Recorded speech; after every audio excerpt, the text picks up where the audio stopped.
there's a prevalent disease going on that doesn't get talked about enough, right? There's an epidemic amongst young men, amongst grown men, that does not get talked about enough. No, this is not monkeypox.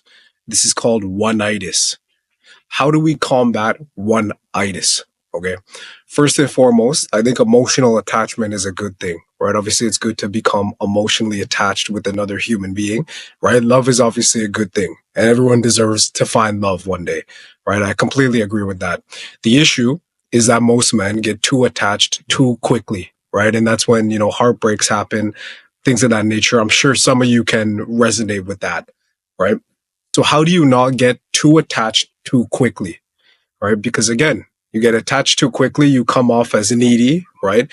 Girls are very emotionally receptive. They can pick up on that much better than guys can.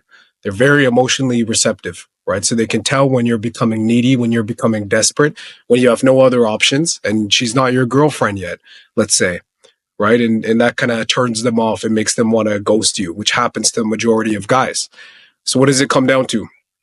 First of all, it's a lack of frame, right? So you're framing yourself as a desperate person instead of a person with abundance that doesn't need one singular person, but it's also an actual tangible lack of options, right? And having that lack of options is going to put you into a scarcity mindset where you are focused on that one girl, right? That maybe isn't even that into you yet, but you're rushing things, right? You're not letting things naturally play out in terms of a relationship or a talking stage or whatever it may be, right? Because you are so hungry, you are so thirsty, you are so desperate for just a drop of water, right? In the desert. Does that make sense? So we want to get you out of the desert. We want to get you into the beach, right? Where there's as much water as you want. So that's really the only cure to one-itis is having options, right? And when you have options, it doesn't mean you need to capitalize on all the options and, be a dickhead or be unethical, whatever it may be.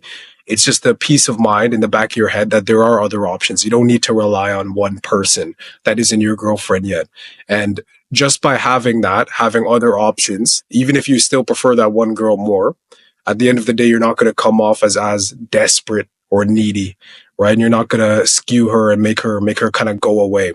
She'll actually be more attracted to you, if anything, because she can see that you're competent and she can see that, whether she's there or not, you can go on. You're not completely reliant on her. And she doesn't want you to be completely reliant on her at this stage most of the time, right? You want her to be completely reliant on you, but that's going to come from you not being reliant on her. Right. So abundance, you need abundance. You need an abundant mindset. There's always going to be more. There's always going to be other options. Don't rely on one person. That's the only cure to one-itis. And that's the cure to, being heartbroken at the end of the day.